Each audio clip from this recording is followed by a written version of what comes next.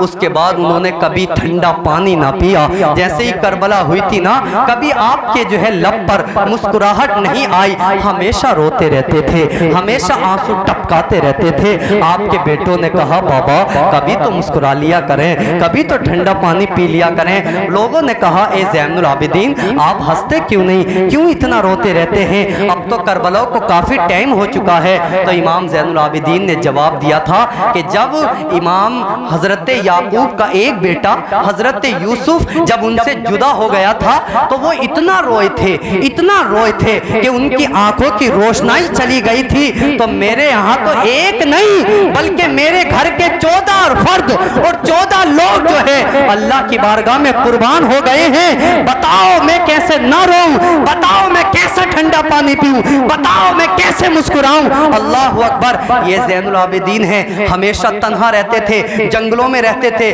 ہمیشہ تنہائی میں رہتے تھے، اور پتہ ہے رات کو یہ کرتے تھے جتنا مال آپ کے پاس تھا اس کا ناج لے لے کر نا غریبوں کے یہاں پر تقسیم کرتے تھے۔ لوگ پوچھتے تھے، غریب لوگ سوچتے تھے یار یہ کون ہے، صبح اٹھتے ہیں یہاں ناج پا جاتے ہیں، کوئی بتا کے نہیں جاتا، کوئی کہہ کر نہیں جاتا۔ اللہ اکبر، پتہ نہیں چل رہا ہے کون غریبوں کو تقسیم کرتا ہے اناج، کون غریبوں کو تقسیم دیتا ہے اناج۔ اللہ اکبر، لیکن جب امام زین العابدین کا انتقال ہوا نا، تو جب آپ کو لٹایا گیا، جب آپ کو غسل دیا گیا، جب آپ کو تختے پر لٹایا گیا، تو آپ کی پیٹھ پر بوریوں کے نشان تھے، آپ کی پیٹھ پر کٹوں کے نشان تھے۔ تو جو ہے جو غریب یہ سوچتے تھے کہ آج کون جو ہے ہمیں دیتا ہے، ان غریبوں نے پیٹھ کو دیکھا، دیکھنے کے بعد کہنے لگے، رونے لگے، عریضے پیش کرنے لگے، آج وہ مسیحا دنیا سے چلا گیا، آج وہ قوم کا ہمدرد دنیا سے چلا گیا جو ہمیں راتوں رات کھانا تقسیم کرتا تھا، جو ہمیں راتوں رات اناج ہمارے گھروں تک پہنچاتا تھا۔ اللہ اکبر، آپ کہیں گے امام زین العابدین اتنے اچھے تھے، میں کہوں گا علی ان کا بھی باپ ہے، باپ علی ان کا بھی باپ ہے۔ اور آخری کڑی کے پاس چلتے ہیں، امام حسین کو کوئی نہیں جانتا، ان کی ہی محفل ہے، ان کی ہی یاد میں ہم آئے ہیں، ان کی محبتوں میں یہ مجمع ہے، ان کی الفتوں میں یہ اتنا جو ہے اتنا یہاں پر لوگ موجود ہیں۔ امام حسین وہ حسین ہیں، اللہ اکبر، اگر پشت نبی پر بیٹھ جائیں تو اللہ کا رسول جو ہے اپنے سجدے کو لمبا کر دیتا ہے۔ اللہ اکبر، وہ حسین، اللہ اکبر، اگر جو ہے ایک مرتبہ معلوم ہے حضور سرور کائنات کی بارگاہ میں آپ کے بڑے بھائی تھے، اور ایک ہرنی کا بچہ ایک صحابی لاتا ہے، لانے کے بعد آپ کو گفٹ دے دیتا ہے، تحفے میں دے دیتا ہے۔ جیسے ہی دیا امام حسن نے اس کو لے لیا، امام حسن نے لیا، وہ گھر لے کر آئے۔ بچوں کی عادت ہوتی ہے ہوڑ کرتے ہیں، بچوں کی عادت ہوتی ہے جیسے دوسرے کے پاس ہے نا ایسا بننے کی کوشش کرتے ہیں۔ امام حسین نے دیکھا میرا بھائی ایک ہرنی کا بچہ لے کر آیا ہے، بڑا اچھا بچہ ہے، اور انہوں نے کہا اے میرے بھائی یہ بچہ مجھ کو دے دو نا۔ تو امام حسن کہتے ہیں نانا میں نہیں دینے والا، بلکہ میں تو نانا جان سے لے کر آیا ہوں، جاؤ تم بھی نانا جان سے لے کر آ جاؤ۔ وہ روتے روتے نانا جان کی بارگاہ میں جاتے ہیں، وہ نانا جو سید الانبیاء ہے، وہ نانا جس کے صدقے میں کائنات کو پیدا فرمایا ہے، وہ نانا جس کی وجہ سے تخلیق کائنات ہوئی ہے۔ اللہ اکبر. اس نانا کی بارگاہ میں امام حسین آتے ہیں, عرض کرتے ہیں اے نانا, بھائی کو تو ہرنی کا بچہ دے دیا ہے, مجھے بھی چاہیے. حضور نے فرمایا اے میرے بیٹے, میں کہاں سے لے کر آؤں؟ بتاؤ, ایک صحابی لے کر آیا تھا, اب معلوم نہیں وہ کس ہرنی کا بچہ لے کر آیا, بتاؤ میں اس کو کہاں تلاش کروں؟ آپ نے کہا نا, مجھے تو ہے بچہ ہی چاہیے, میں تو بچے سے ہی کھیلوں گا. آپ کی آنکھوں میں آنسو آنے ہی والے تھے, اتنے میں جو اس ہرنی کا بچہ ایک صحابی پکڑ کر لے کر آئے تھے, اللہ نے اس ہرنی کو حکم دیا, اے ہرنی جا میرے رسول کی بارگاہ میں اپنا دوسرا بچہ بھی قربان کر دے, اس لیے کہ اب اگر تو اپنا بچہ نہ دے گی, امام حسین کی آنکھوں میں آنسو آنے والے ہیں, اور میرے محبوب کا نواسا اگر غم زدہ ہوتا ہے تو میرے محبوب بھی غم زدہ ہوتے ہیں, اور اگر محبوب غم زدہ ہو جائیں تو اللہ رب العزت بھی جو ہے پھر جو ہے ناراض ہو جاتا ہے. اس لیے اس ہرنی کو حکم دیا, جانے کے بعد رسول کی بارگاہ میں اپنے بچے کو قربان کر دے. وہ آئی, آنے کے بعد کہتی ہیں یا رسول اللہ, یہ بچہ میں امام حسین کے لیے پیش کرتی ہوں. اللہ اکبر. انہوں نے کہا اللہ اکبر. جیسے ہی وہ بچہ پیش کیا اور اس کو اللہ نے زبان عطا فرمائی, اور اس نے اپنی زبان میں کہا اے میرے آقا یا رسول اللہ, میں اپنے بچوں کی جدائی تو برداشت کر سکتی ہوں, لیکن آپ کے نواسے غمزدہ ہو جائیں یا آپ کے نواسے رونے لگیں, مجھے یہ کبھی بھی گوارا نہیں ہونے والا ہے. تو یہ حسین ہے. آپ کہتے ہوں گے کون حسین؟ وہ حسین جس نے اپنے علی اکبر کو 18 سال کا جوان کربلا میں شہید فرما دیا, وہ